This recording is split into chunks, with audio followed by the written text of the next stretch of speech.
Yes, hello everybody, and welcome to Attempts at Governance.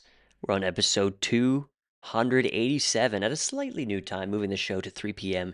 UTC. I want to welcome everybody back to the panel. Nice to have you all here today. We're going to stroll right into the state of the Treasury. We're going to cover the Polkadot Treasury and the Kusama Treasury in one show today. So let's take a look at both of those real quick, starting with... Oh, hold on. We're having a little OBS problem today where, yeah, it's not really flowing so good. I think I need to update. But let's see how good we can do here. So we're starting with DOT over here, and we are up 160,000 DOT from this time last week, which is worth $373,000 at today's market value. Brings the Treasury, the DOT Treasury stack to 25.93 million DOT. We're up 50,000 USDT to 7.27 million. We're up 20,000 USDC to 4.1 million. And over on Kusama, since the last time we did it, we are up 13,080 KSM to 647,200 KSM. That's the state of the Treasury. I'll now throw it over to Florentina for a look at some refs gone by. This week we had small spender 1788. It was Region X with their third proposal requesting 36,600 USDC, and it passed with 90.6% approval with the support of the Web3 Foundation. Yes. It went by 9 days as opposed to the average 28 that we were used to before. Wow.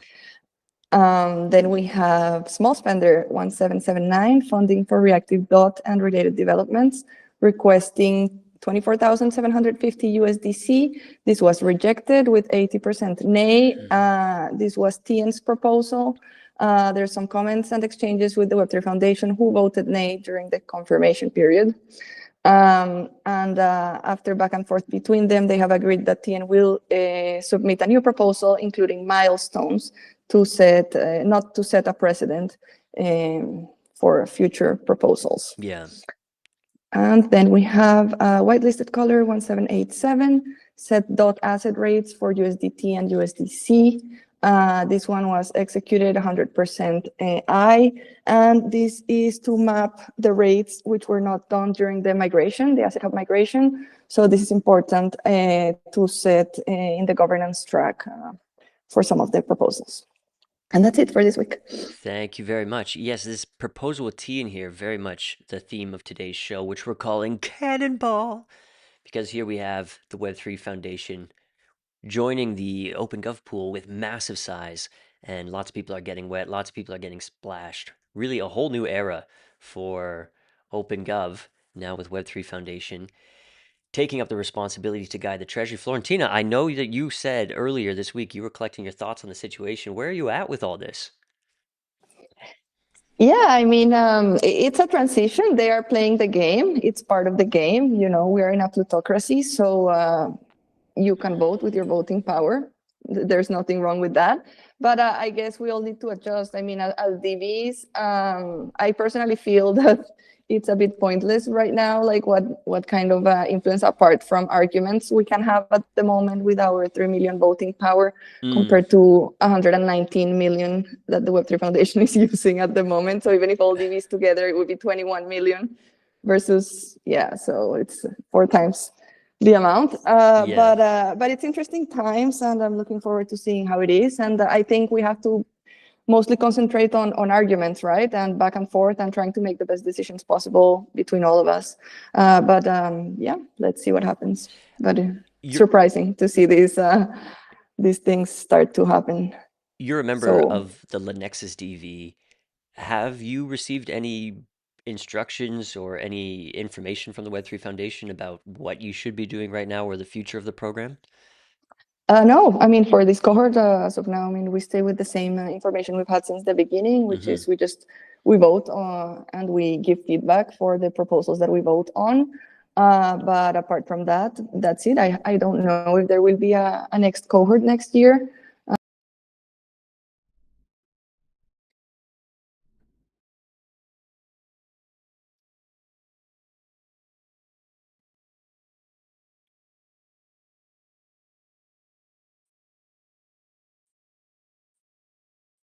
And how long is this cohort going on for? Just to the end of the year, is that right? Yeah, okay. Got it. Tommy, how about from your corner? What are you seeing with this Web3 Foundation coming in, the relationship between their voting power and DVs? Any comments from your side?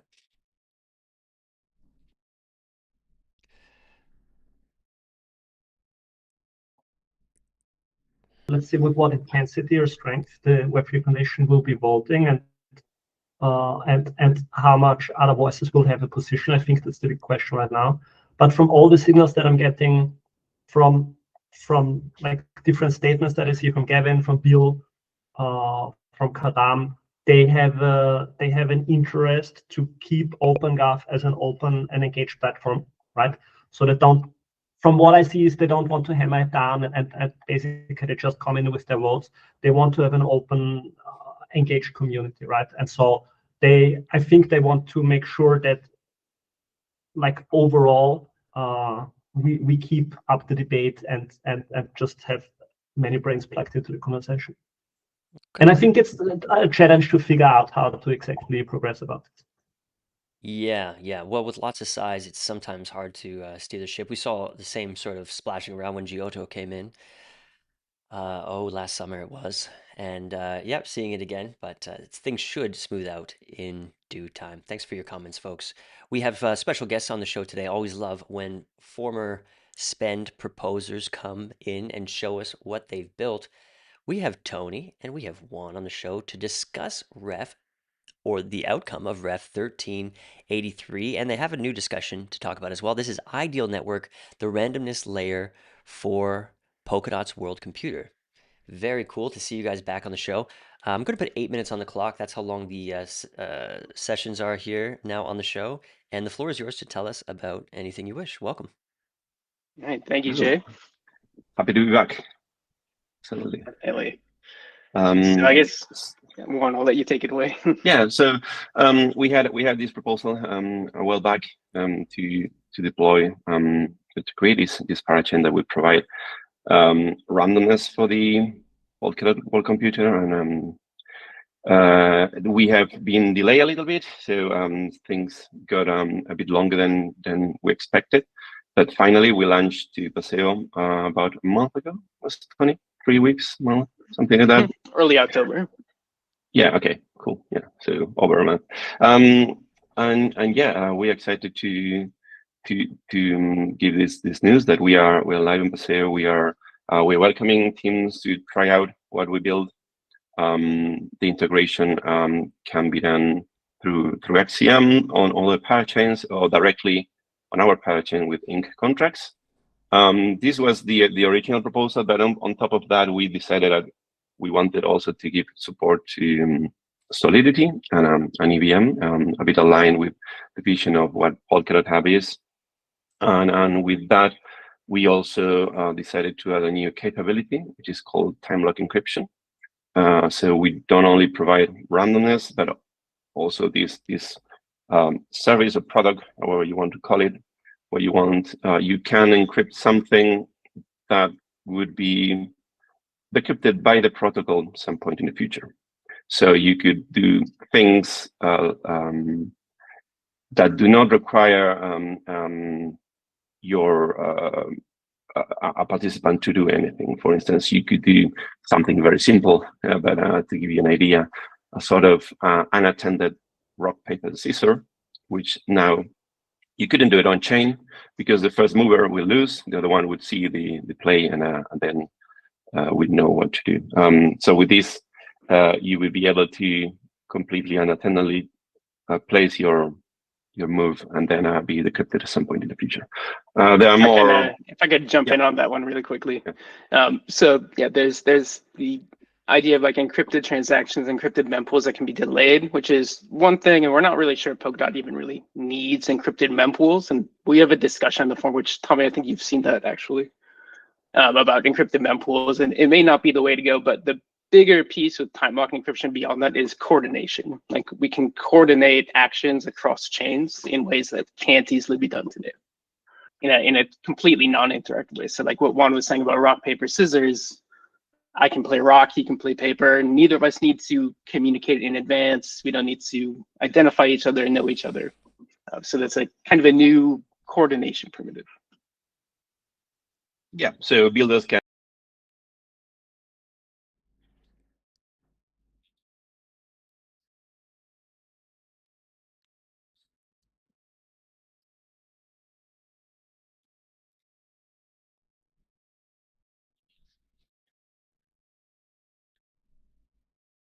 find us on Telegram, Discord as well, and they can reach out to us. The links are on the website, and discuss implementations. We are happy to onboard builders and see what cool things come out of this. Also, this is all infrastructure, of course, and a bit aligned with Gavin's good vision on we need to build product-facing things, not only protocol. We want our next phase to be focused on more user product-facing. For instance, the MEC protection, the encrypted mempools that Tony mentioned. Develop some SDKs for gaming, for instance, or I don't know, governance, or more tailored for particular use cases. So now we have already built the protocol layer. We want our next phase to be focused on that, and also our one of our next priorities is to bring EVM compatibility and bridging EVM chains in order to bring some transactions as well to Polkadot. So we think that this is a great opportunity to start interacting with other chains. So yeah, quickly to piggyback on that, we've also developed some really basic examples of using this service that could be useful for any developers who want to come onto. We've done some basic lotteries, which could be adapted to a no loss lottery, like say on Bifrost. We've done some like really small games like Plinko, little gacha games, like random NFT generation, that sort of thing. Oh, where can we find these? So these are currently in our GitHub. So if you go to github.com/ideallabs, it's under our contracts repo. So ideallabs/contracts, and there's an examples repo. We also have this mentioned in our docs. So if you go to docs.ideallabs.network, you'll be able to find the list of examples as well. Yeah, Ideal Labs with only one L, so it's a little inconsistent. It's one word. Yeah. Okay, so just to be clear here. Okay, Tommy, go ahead. Hey, thank you for coming on and presenting. I wonder how easy it would be to integrate it, to use it on the hub. And also if you had any conversations with Parity, if they reached out to you or the Web3 Foundation about sort of the long-term usage of the chain. I think this was part of the scope as well, right? Having high quality randomness in Asset Hub through precompiles. Yeah, exactly. Okay. So one of the discussions we had early in the year was with the fellowship. So they wanted to have a review on our network because they feel it's a fundamental piece for the Polkadot ecosystem. So we haven't had that yet. That's why we are only on Paseo. But as soon as we have the green light from the fellowship, we will deploy on Polkadot. But yeah, answering to your Asset Hub integration, yes, it was one of the first motivations. Actually, we had a discussion with the contracts team. They wanted to use this on Asset Hub. I mean, the Parity contracts team. So yes, absolutely. It would be great to have it there. All the communication is through XCM. We have SDKs, libraries, and actually palettes to interact with that. So on Ink, you can do it easily with the libraries. And directly on the runtime, we have a palette that you can install. So you don't have to do anything XCM, just couple the necessary functions. And Ideal Network is its own parachain? Is that the idea? Wow. Yes. Okay. And we use DOT as our native token right now. Right. Okay, very interesting. Yeah, pass now. Did you guys want to talk about this discussion in the last minute, or? Oh yeah, so Yes. we took a lot longer than we expected. It was the first time we developed a parachain. A lot of things that we didn't scope properly went out of scope. Okay. So we opened a small discussion for our retroactive funding. It's very small. It doesn't cover everything we did extra and all the time we took extra, but we just wanted to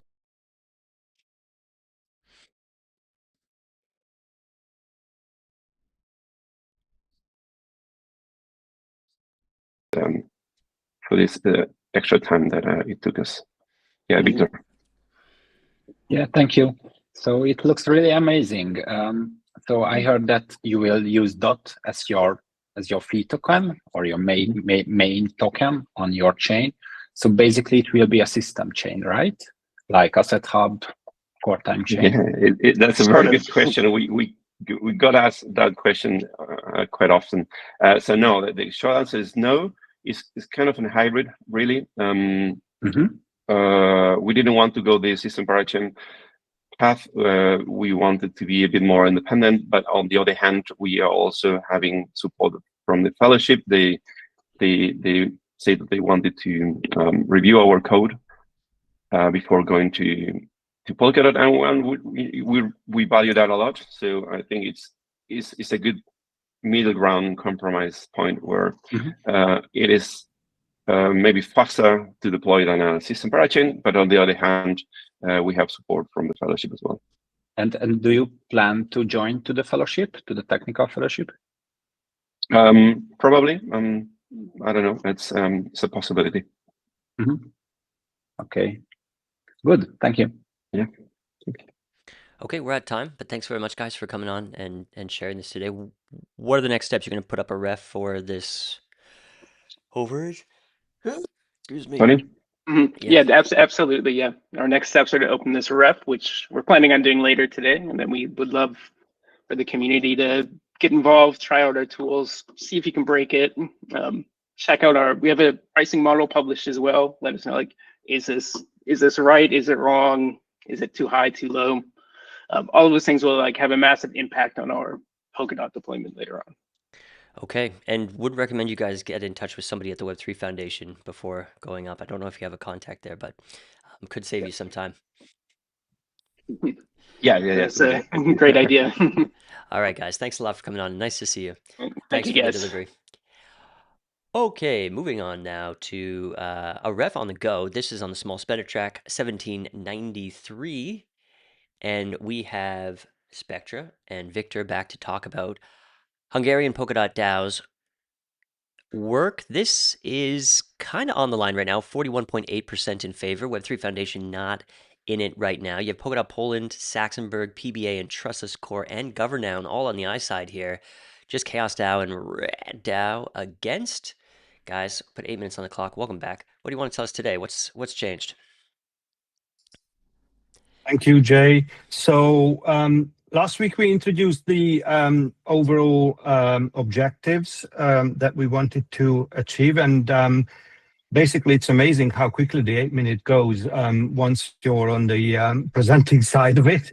So we wanted to elaborate a little bit more as to the complexity of the proposal, some of the concerns that arose since then, and maybe leave some time for questions. So the whole reason why we wanted to make this a sort of like a official and structured proposal, because we have been doing most of these things for a long time, and it become unsustainable, basically. We really love doing it, and we thought if we structure it in a way that it serves the community and the Polkadot ecosystem, then it provides value to the ecosystem. If you read the proposal, then it becomes clear that it's basically getting people into Web3 through Polkadot. The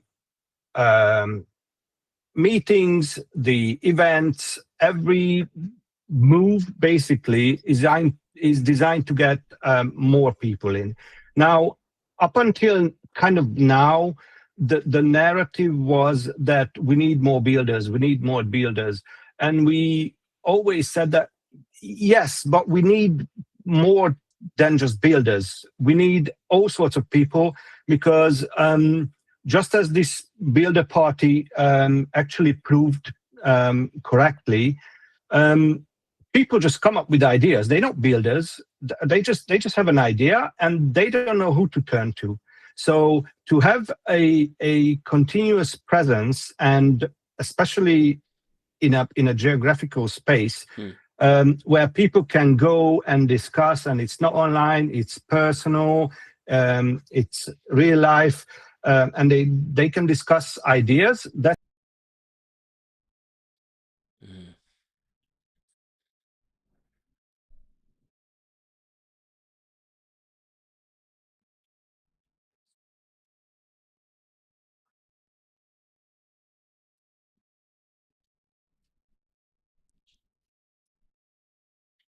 like there's a big team and loads of people in Hungary where we can have specialized teams to do specialized tasks.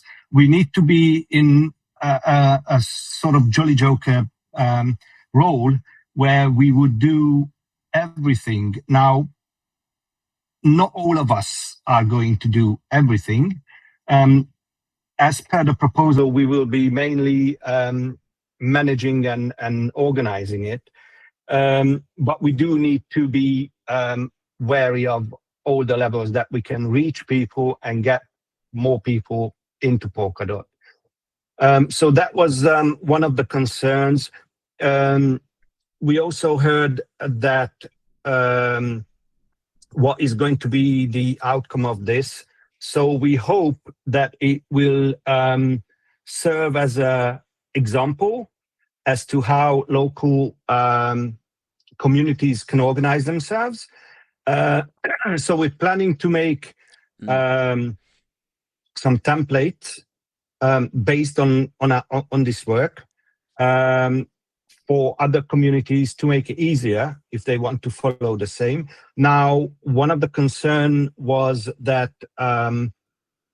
for some reason that if it's only in Hungarian, then it's not going to be useful. The templates and all the kind of the findings and the research is obviously going to be available in English. So I just wanted to make that clear. There were some concerns about our track record. I mean, there's not a lot I can address there apart from the ones that we put into the proposal. That's about it from my end. Victor, do you have anything to add? Yes, sure. Thank you, Spectra, and thank you, everyone. Okay, maybe just half a minute or 1 minute, and we will have some time for questions as well. So, first of all, we are a local community, and this is why we think that Polkadot and the global Polkadot community, aka OpenGov, the decision makers, should also prioritize local communities, because local communities have the knowledge on how to support local builders, local entrepreneurs, and local users, and channel them into the ecosystem to the right place. And this is very important from my point of view. This is a key for every healthy ecosystem. Basically, this is what we achieved in the last years. We brought many people. We supported many projects through hackathons, through meetups, and onboarded them into the ecosystem. And we supported other projects as well during our DV times as well. Basically, we built ourselves up from the bottom as a local community. We built our reputation slowly but steadily, and maybe from market perspective, this is not the best time for ask for funding to ourselves, to our project, to support Polkadot more. Yeah, that could be true, but is the best time. So this is why we decided to submit the proposal now, and because we have a lot of projects built up in the past, and now we can make this happen, all of that projects. And yeah, basically we have some time for questions. Well, we have 30 seconds for questions. Do we have any in the chat right now? Go ahead, Florentina. What are your thoughts on this? I'll try to be short. So I'm talking on behalf of myself, not the DV that I'm a part of. So Okay. Florentina, as long as we don't have an ecosystem-wide program that can support all the different regional communities, I agree with Spectra and Victor that it is OpenGov that should be supporting these efforts locally, like we have already supported in the past other efforts, such as mentioned in this proposal, Polkadot Africa or Open Guild in Asia. I think that the team is very strong. Vic and Spectra have shown what they can do, and they are very motivated to keep onboarding people, and I think that we should continue supporting this. Now, on the side of Lenexus, we are totally split.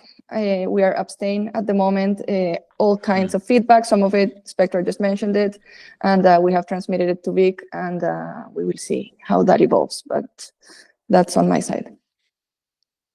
Thank you, Florentina. Okay, a flip for Lenexus could actually put this a little bit closer. Man, this is such a bugger with this OBS problem today. Okay, there you go. That could bring it just a little bit closer to 50% there. Spectre, do you have a quick comment? Yeah, just quickly. So we are actually going to go to the open office with Lenexus next week. So hopefully we can make the pain points a bit clearer. And did you guys have any contact with the Web3 Foundation yet? Yes, that's in the works as well. Yeah, yeah.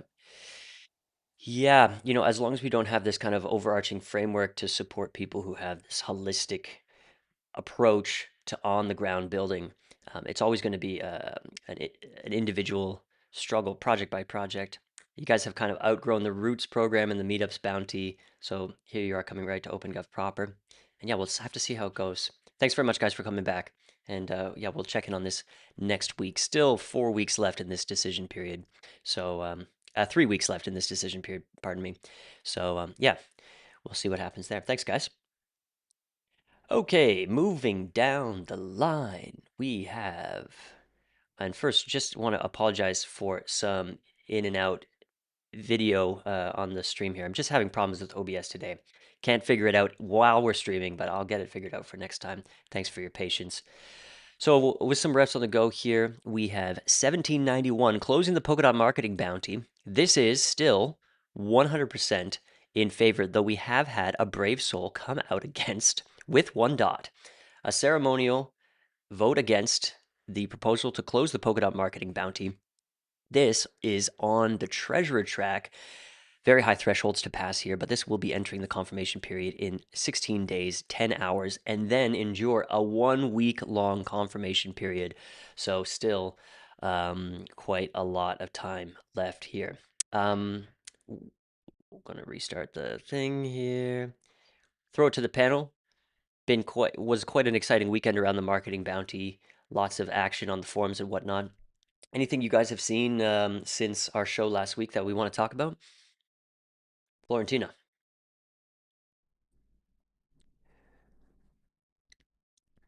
To me was the last few posts on the forum regarding the Notion site where the reports from the marketing bounty I saw that, yeah. used to be. It seems they are no longer They available. took down and the Notion site or something. Yeah, they took down the Very Notion strange. site because it's paid, as explained by Yuba on the Oh, forum. okay, yeah. However, I think that it would be very beneficial, as we spoke last week, to think about what can be learned from this experience and from this Right. part. And for that, access to this information and these reports would be beneficial. Yes. So maybe they can make it available in some other way that is not via their closed Notion. I'm not sure. Well, it's going to be great for, we've heard that Parity is working on a product, a Web3 version of HackMD, right? This is basically document management, and this would be a great place to actually store this information going forward once it's available. Yeah, Tommy, what's going on with you? One second, Tommy. Sorry, this is I have to restart this. Okay, go ahead. Nope, wait, not working. Go ahead, Tommy. I think it's common Yeah. practice that if you shut down a repository, you do an export and make it available. Yeah. Yeah, good point. Disappointing to see for sure. Anybody else? No. Okay, a big lesson there for sure. And maybe it can still be recovered, and we can get all the information we need over there. I am curious, what's going to happen with these curators now that that they're free from these duties. I think some of them we may not see again, but others are going to stick around in the ecosystem. So we'll have to see. It was a tall order to put them on this bounty, and a difficult legacy for some of them, for sure. But yeah, we're still open. The marketing bounty is still open for now for another at least 23 and a half days.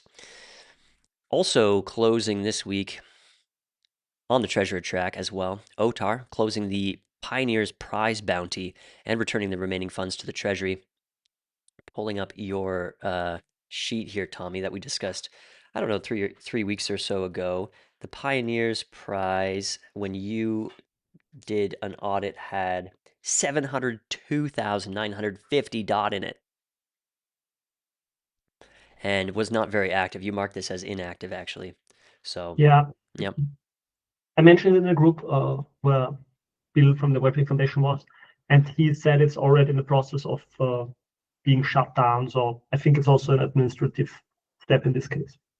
Yeah, not so much a shot in the head, more so just some housekeeping here. Shot in the head is the right way to put marketing bounty, I would say. Taken behind the barn and dealt with. All right, so that's that on the Pioneer's Prize bounty. What was that? What was that for, by the way? Let's check what that was for. Was created to support technical advancement in the Polkadot ecosystem through a series of incentive challenges with categories including zero knowledge research and infrastructure development.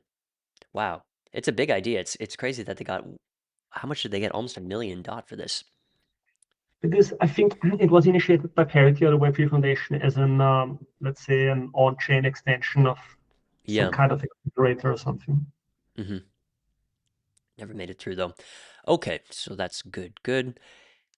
This one we're going to ignore. Okay, on the whitelisted caller track this week, we have Clara putting up a proposal to upgrade Polkadot Asset Hub and the Bridge Hub. So this looks, release specifies the Ethereum Fulu hard fork epoch and fork version in time for the hard fork on Ethereum mainnet, December 3rd. Hard fork on Ethereum mainnet. What's going on over there? Anybody know? Hard forking around? A planned hard fork. Fulu. We can find out here. We have to bring... Is a consensus layer upgrade in Ethereum's Fusaka hard fork scheduled for December 3rd. It pairs with the Osaka execution layer upgrade to boost scalability, security, and efficiency for dev availability sampling. Yeah, this year they started doing more to do more regular hard forks. So I think it looks like they improved their upgrade infrastructure, because initially they could do like one hard fork per year or maybe two, like one or two. Mm-hmm. I think they improved it now that they can do it more regularly, right? Getting a little bit close to Polkadot space, maybe. Yeah, good for them. Nice to see. On the Wish for Change track, we still have this wish to preserve the DOT treasury from burn. This was marked safe from Web3 Foundation votes for now. and is currently sitting at 65.6%. I thought we were going to settle at 69%, but we had a 1 million vote come out against it, actually. So, oh, it's not showing up here now. Yeah, we had a 1 million vote come out again, so we're sitting at 65.6%. This is going to enter confirmation in 10.5 days. It's a 1-day confirmation period when we get there. And here's an interesting development today, or this past weekend. So we have Gavin's proposal on the root track, 1783, the Polkadot People Initiative, incentives for mass Polkadot activation campaign. And this was doing pretty well. Last show, I think it was 80 or 90% in favor. Now it's sitting at 61.6%. What the heck's going on here? Well, if we look at the nay side, POS Dog, who we were speaking about last week, is on the nay side here with 20 million DOT. If you missed last week's episode, we learned that this individual has something like 100 million DOT at their disposal, long-time validator in the Polkadot ecosystem and in other ecosystems as well. Only recently starting to throw their voting weight around and coming out against Gavin Wood here on the Polkadot People Initiative, which I suppose has been kind of renamed to Project Individuality, incentives. And last week, while we were on the show, I did reach out to POS Dog on Element. Never saw the message, haven't made contact with them yet. If anybody knows how to contact POS Dog, we'd like to get in touch and hear more about them. Florentine, have you heard anything about POS Dog? No, I haven't reached.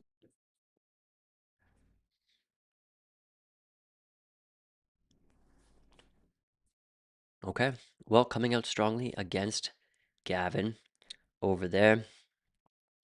Need to restart you guys again. This is so painful. I wonder what's going on.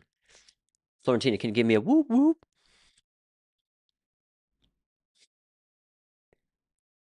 No, they didn't hear that, but they can hear you now. You guys missed an amazing whoop whoop. All right, let's keep rolling here. Over on Big Spender. Big Spender this week, a nice Big Spender. Also untouched by the Web3 Foundation stack is by Otar, and this is to top up the Paseo bounty with 113,220 DOT.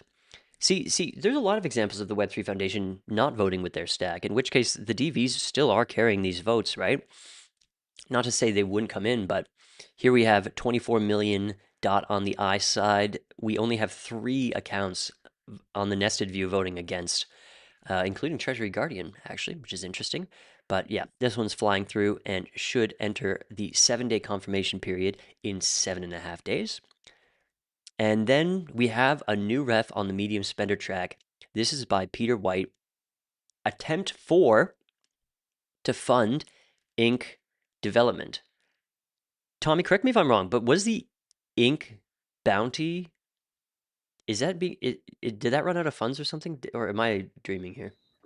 I keep forgetting there was 2 proposals. One to keep developing Inc. and one to integrate it with the hub. Yeah. Yeah. You would have both would be necessary, I guess.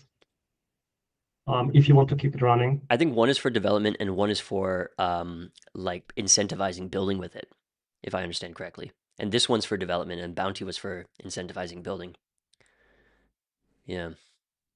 Inc. is on the ropes, actually. It really seems they're having difficulty getting funding here. And I think what it really is going to come down to now is if they can cut a deal with the Web3 Foundation to continue the development of this product. We did see in some of the chats this morning, some builders saying they absolutely would love to build it. Other builders saying that it's not necessary. I think they've made very compelling cases for its necessity here on this show. But yeah, I think it really is going to come down to the Web3 Foundation because the DVs can't settle this themselves. It's always settling at around 40% in favor. So even though the price keeps coming down, so it's a tricky situation. This one's at 362,500 USDC on the medium spender track. So yeah, ZKGM to Kusama Shield in the chat. Nice to have you here, and everybody else. Florentino, what do you think now? Yeah, I mean, this is their 3rd version of the proposal. They keep Not 4th? I bringing thought it the was the budget 4th. down. Yeah, there maybe was it's the third. maybe a vote nay one. Yeah, Yeah, maybe. okay, I'm yeah. not sure. Mhm. But regardless, they keep now. It's like, from what I understand, this version is really the bare minimum that is needed to be ready for Hub. And as I understand, also some of the teams will be doing part of the work on a volunteer basis, such as Rogue. So Right. they really want this to go through, and they're trying everything they can. So from my personal perspective, I really hope that this eventually goes through. Yeah, we have committed builders here. I mean, remember, all these guys are former Parity, right? Went out on their own to continue the Ink project. And yeah, really curious to see how this resolves. But stay tuned, and we'll check in on it next week. This just entered decision period, so we have another long road. I can't imagine the pain of going through OpenGov this much in a row, but we definitely wish these guys well, and hopefully that there's some resolution. Hopefully their talents can be put to work in the Polkadot ecosystem in some way. We'll have to see though. On the medium spender track as well, the ratification of the approved ref for the chaotic NFT marketplace, 180,000 USDC. This passed with flying colors, but failed due to the Asset Hub migration. So they're looking to recoup those funds here. This is going to enter confirmation period in 4 days, 20 hours. Nice.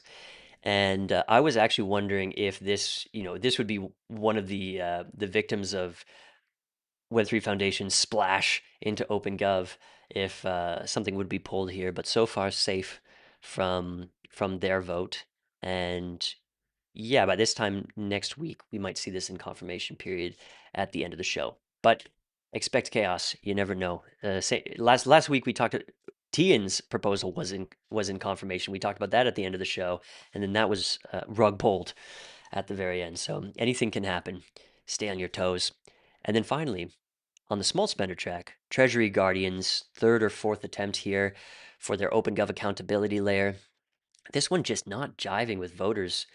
And we see this at 26.4% now, 6.9 million against. Oh, shoot, I got to restart everything. 6.9 million against, and what is it? 2.4 million for POS Dog on the I side here. POS Dog seems always on the other side here. Flez also on the I side. Polkadot, Poland, Trustless Core, and the White Rabbit are the DVs against. And that are all the refs on the go this week. No confirming refs. And yeah, I'll open up to the panel now if there's anything we wanted to talk about. I have a few things here, but what's on everybody's mind this week? Let it out, Tommy. Oh, wait, shoot, Tommy, 1 second. Just freaking absolute. This is just a nightmare. Sorry, everybody. We're definitely going to get this fixed next week. Open source, beautiful software, OBS, but ooh, okay, go ahead. Yeah, I mean, we have a lot of discussions in the forum that are going in different directions, right? So there's a lot of energy right now. I've been trying to think about what the point is. So the one thing where I have an opinion about is, because I saw this discussed in different places, is how do you react to complaints? How do you react to troll attempts? So first of all, distinguishing between who is trolling, who is causing unnecessary drama, and who is having serious concerns, right? And I think there's never an easy answer. The one thing I want to make everyone aware is, I think we should be on our toes to not get too simplistic that we throw everyone in the same bucket, but that we make a clear distinction. Is this someone who has a serious concern and we should have a serious debate with them? Or is this someone who is likely trolling, or who is just having like a low value effort in trying to raise concerns and put attention somewhere, right? Because I think what can happen is, if you too easily throw everyone in the same bucket, you put off a lot of people that could actually meaningfully contribute to the whole thing, right? Especially people that are new and they're still looking for orientation and they don't know who to listen to and who is right and wrong. And then they only have to look at what is publicly presented. And then some people, I think, publicly come off as just put everyone in a bucket and say everyone is an idiot. And I always had this concern with the Cardano community 4 years ago, because Charles Hoskinson was using so easy the term FUD to call everyone who was against FUDder and then everyone in the community started using the same term. And basically, every time some concern came up, it was put in this bucket of FUD, right? And people stopped having serious discussions. So I think we should stay clear of that.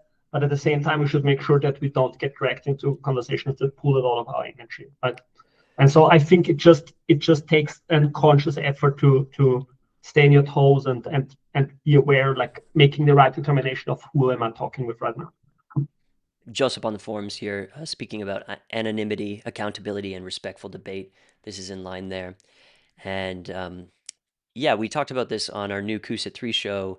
Was it yesterday? I think it was. And we were talking about how we do get anonymity just by creating new accounts. So anonymity is totally available to everybody. But what we don't have in the absence of personhood, basically, we don't know if one individual is assuming multiple personas in a given context. So Joseph pointing out some suspicious activity on the forums here, and certainly can see that as well. Personally, I think if you're approaching the forums and you're approaching it in an angry way, if you're filling in knowledge gaps with assumptions and putting them forth as facts, these are major problems, and definitely these people deserve to be ignored until they can communicate with a reasonable level of decorum. That's what I would say. And that's for the low-level people that you're mentioning there, Tommy, the people without a lot of access. And then people with a lot of access, I'm just hoping that they don't pile on and fan the flames of the angry people, and in fact use their resources to reach out directly to people, ask for comment before we, on the other side, start calling everybody a scammer and a thief, even though we can just ask them and we can make a quick, quiet resolution without having a big flame war. Because as you know, this did escalate, or maybe not, but this did escalate to some death threats in DMs over the weekend. And that is definitely not cool, because we don't want to mark Web3 Foundation's entrance into OpenGov with political violence. That's just a little extreme, I'd say, and definitely makes the work environment pretty shit. Florentina? Yeah, I think both of you make good points. And I think, what Pierre mentioned, proof of personhood indeed is what would solve this issue. Yep. But anonymity is important too, and not... Oh, one second.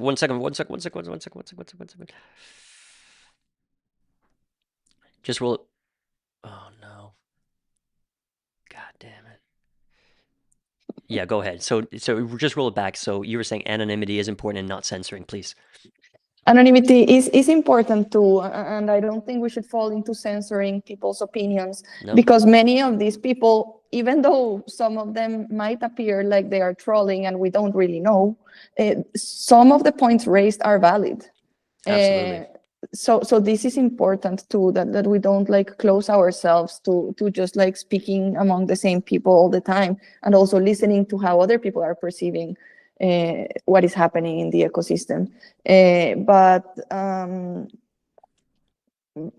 yes, how to draw this line, and how to not get all our energy drained, like you were saying before, Tommy, I believe, because I don't personally appreciate when anybody points fingers at each other. I don't think that's a constructive way of approaching. And whether it is trying to criticize how one person is doing one thing or how the other person is doing one thing, and name calling, this, for me, this is just a waste of time from the point of view of anyone. And we should really avoid doing this and just focusing on real arguments and real things that can make us move forward instead of pointing fingers. But that's my opinion.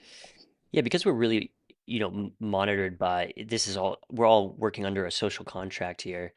From my point of view, basically you get as much airtime as you want if you're approaching it respectfully. If you come in disrespecting everybody, and just because you're angry or just because you have your expectations let down or you feel like you don't have agency, none of that is a reason to be disrespectful and to create mayhem. There's no ideal of OpenGov, I think, that supports disrespect, and there's no utility in being disrespectful. So I think as long as you're approaching the situation with respect, you deserve to be heard and you deserve to be platformed.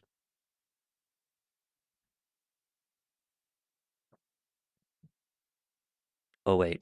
Yep, go ahead, Tommy.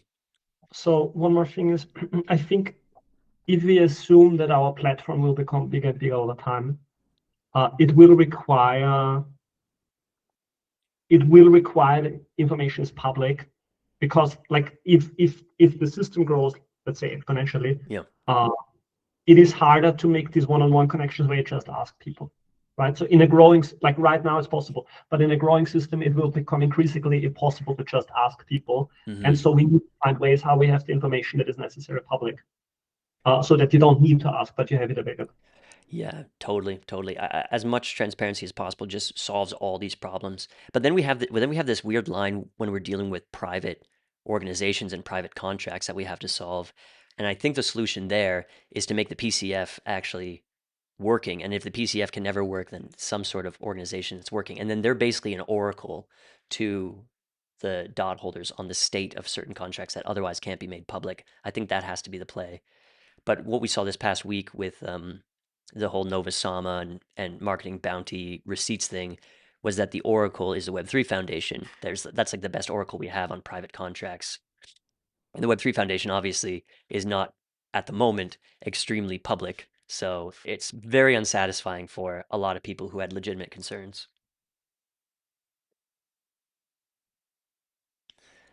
Okay. That's cool. Oh, hey, one thing we talked about yesterday on the absolutely only 15 minutes long Kuset 3, actually got it to 15 minutes now, is just I was quibbling a little bit on the idea of personhood and anonymity and reputation and identity. And I think it's important to remember that once we do have personhood solved and people can claim their personhood and they can participate in a place like the forum with their personhood, they still do build an avatar. They still do build an identity, a persona within that context. And so it's not like you can be an asshole and then restart a new identity, a new persona in that context. It actually makes the whole situation uh, much more serious, where you have to really be careful how you build your reputation, because you only get one shot in every context. You get a new shot across each context, but within the context, such as the forum, you only have one shot. So just so people are aware of that. Other things we discussed on the Kuset 3 this week, on the Tuesday show, we were exploring the first 51 refs on Kusama. And this was actually a fun little exploration. And I just wanted to update everybody who's only listening to AAG on two interesting points. One was ref number 4. And this is, as soon as I refresh the page, one of the earliest examples of an OpenGov project with great potential that didn't make it across the line. This is a product called Ortum, and it was meant to be the front end for grants across the ecosystem. It was very cool. They came on AAG a bunch of times and showed off the early developments, but at the end of the day, they were never able to get this across the line. The interesting thing about I mean, look, it happens. Projects fail, and it's disappointing, but it happens. Interesting thing, though, they actually had 2 attempts to get funding through. The second attempt did go through. It was about $86,000 worth of KSM. The first attempt is right here, ref number 4. And this was approved with 99.5% in favor. However, there was an error in submission because the early UIs weren't quite perfect, where the enactment period was 3 years and 1 month after approval. Okay, so what this means is there is 3.24 thousand KSM that is still destined for the beneficiary of this ref, and this is going to be paid out in 2 months and 2 hours now. And so I did alert Otar about this. We have these funds on the way to this team that never quite made it across the line, and I think it's more complicated than it would be today to cancel a scheduled payment, but we need to make sure that we cancel this payment before this goes out to people who we could probably reach them, but we're not sure the state of their multi-sig or anything like that. So ref number 4 still looking to pay out 3.24 thousand KSM in 2 months' time. The other interesting thing that we found was ref 41. And this was from a proposer named Julia, and she requested $10,000 worth of KSM to do a case study on the Polkadot ecosystem from specifically on the concept of on-chain power of attorney. This was supposed to be posted to her GitHub, and as far as I could tell, this was never delivered. $10,000 for a case study. I reached out to her on Element. She never saw the message. If you happen to know Julia, please reach out, because we'd love to talk to her and see what happened with this proposal over here. But just kind of funny little things from early OpenGov that I wanted to show off today. Restarting the capture. And Florentina, what is that you just posted there, Florentina? New post on the forum from Blockdeep Nice. team. Okay. Announcing that they will not be maintaining and doing support for Polkadot.js anymore. So they will only work until the end of the year. And they will leave the space for probably tools like the ones built by Papi, more modern and available. And very interesting also to see Josep from the Papi team acknowledging what I think we all think, and is that this was a beast. Polkadot.js is maintaining this is a real big challenge, and kudos to the Blockdeep team to have done this for so long. But curious to see what will be the future of Polkadot.js. Per what is written on the post, they leave the door open basically to parity and the community to decide the future of Polkadot.js. 122 releases with 30 security fixed, 19 new features, and 210 pull requests. And yeah, looking to transition to Papi. I think the whole thing with Papi is we kind of need this sort of like transition tool. I think transitioning to Papi is a little bit laborious right now. That's what I heard a few months ago, at least. So yeah, hopefully we can work this out. But yeah, what happens from this point? I'm not too sure. Thanks for bringing that up. That was posted just 2 hours ago from Blockdeep Labs. Great team. Victor, you have something to say. Yes, thank you, Jay. Just a quick note on your already mentioned two proposals on Kusama, the 41 and 04. Yeah. The turnout on these referendums are pretty high. So in terms of addresses, so the individual addresses are, how many is that? It's more than 600. Yes. So it's huge amount of attendance or turnout, let's say, compared to today's turnout. Oh yeah, everybody wanted to try OpenGov when it came out. It was a very exciting time for sure. Another thing we spoke about when we were going over this on Tuesday was the 3 attempts by Parity to push the first runtime update through. First 2 didn't quite make it, but third time was the charm, and they were able to push it through. It's cool history of OpenGov to check these out. By the way, on Kusama right now, the only we have a few things going on. We have this runtime or this patch for the KSM dot asset rate fix. This is confirming right now, so this is already passed on Polkadot, but lagging a little bit on Kusama here. And then we have this ref 617 from Jan, from the Portuguese community. Come on here. There it is. Kusama proposal, Kit.dot development funding. Retroactive funding for work he's done over the past 3 months building Kit.dot, a TypeScript development toolkit for Solidity on Polka VM. This is 252.66 thousand against Red DAO and Trustless Core on the I side. On the NA side, Chaos DAO, Saxenberg. And yeah, that's so not a lot of turnout from DVs actually on this one. Abstains, actually, we have a lot of abstains. PBA, Permanence, Linexus, all abstain over here. Yeah, so that's what's happening on Kusama. Florentina.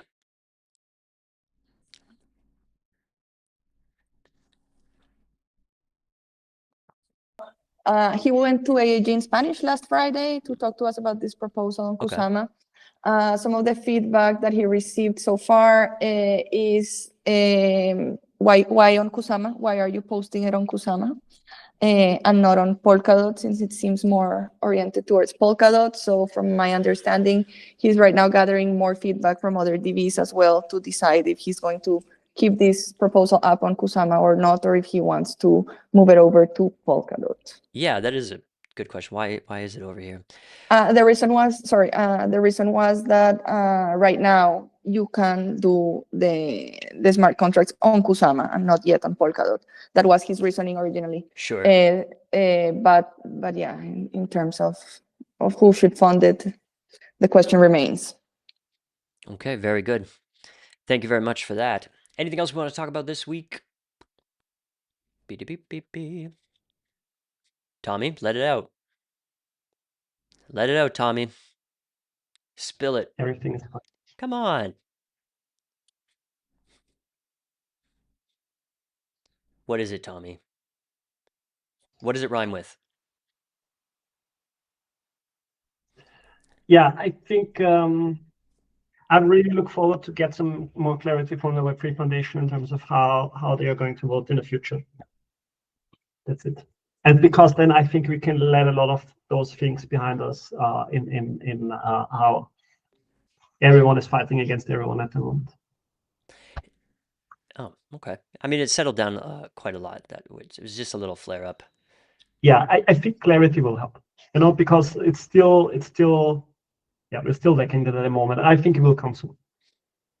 Just to give a little grace to the Web3 Foundation, they are working so hard, and it is no easy task to come in here and say, okay, the value of the treasury is plummeting, and we have a brand new vision for Polkadot, and we have a brand new vision for Parity, and we're going to come in and we're going to make some changes. That is a tall order. And everybody who I've spoken to at the Web3 Foundation looks absolutely exhausted. So just give them a little bit of time, and hopefully they'll get it all put together. But probably net positive that they're coming in. I think if we can give them some space as much as possible, they can focus on getting their stuff done. Because every time we drag them into a new conversation, they have to drop everything, which actually would help us in the long term if they can finish those things. If they can just focus, yeah, that's a really good point. Thank you. I'm glad you said that, Tommy. Sorry to force you to share your thoughts there. Nice to have you on the show, Tommy and Florentina. Juan and Tony, nice to have you back. Victor and Spectre, looking forward to seeing how your proposal shapes up. We'll check on that next week. Everybody, we're live on the Coos Monday to Friday at 10 o'clock now. So we'll see you tomorrow for a short coffee break chat. And then again on Monday. On Space Monkey Sunday this weekend, posted on the main Polkadot account, we have... Oh, it's Mandala. We have Mandala, and there are many exciting updates. We have Michael Benalik on the show. It's going to be very, very cool. Check it out. A nice, short, sweet episode that you're not going to want to miss. Friday.News Pump as well, happening tomorrow. We actually have so much news to get to. Haven't really been focusing on the news updates for the last several episodes, so it's probably going to be a big one. I'm going to get started on that directly after this show. But thank you very much, everybody, for being here. And we'll see you all very soon.